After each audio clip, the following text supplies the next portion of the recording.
Aujourd'hui, nous sommes en 2050.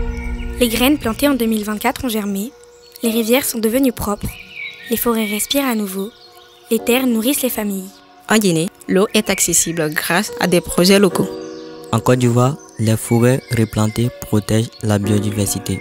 Au Mali, l'énergie solaire éclaire les villages et irrigue les cultures.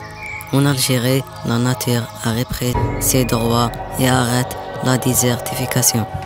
Et en France, les océans, débarrassés du plastique, sont redevenus un refuge pour la vie. Ce futur, nous l'avons construit ensemble avec des idées partagées entre continents et les générations. En 2024, tout semblait perdu. Les océans étouffés sous le plastique, les forêts disparaissaient. En Afrique, la sécheresse rend les terrains fertiles. En France, les gaspillages étaient partout. Pourtant, nous les élèves du collège Louis Michel, venus de Guinée, de Côte d'Ivoire, du Mali, d'Algérie et de France, avons décidé d'agir. Nous avons commencé par des gestes simples. Nous avons collecté des graines pour préserver les plantes locales qui peuvent être médicinales. Par exemple, nos camarades d'Afrique nous ont dit que le pain de singe soigne beaucoup de maux. Mais on ne le trouve qu'en Afrique. Ici, nous avons planté du thym et du romarin qui ont aussi des vertus thérapeutiques. Ensemble, nous avons créé une grinothèque et un jardin partagé. À la cantine, nous avons mesuré tout ce qui était jeté. En Afrique, on ne gaspille rien. Nous avons installé un frigidaire solidaire et partagé des recettes pour que chaque reste ait une nouvelle vie. Nous avons relevé des défis chaque mois, économiser l'eau, cuisiner avec des produits de saison et aider les plus démunis.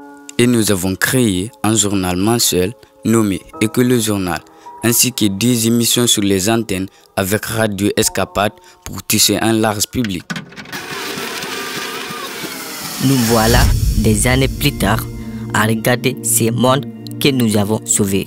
Les rivières, autrefois polluées, sont redevenues pures. Les forêts, autrefois détruites, nous protègent à nouveau. Les océans, débarrassés des déchets, regorgent de vie. Nous avons compris que chaque petit geste compte.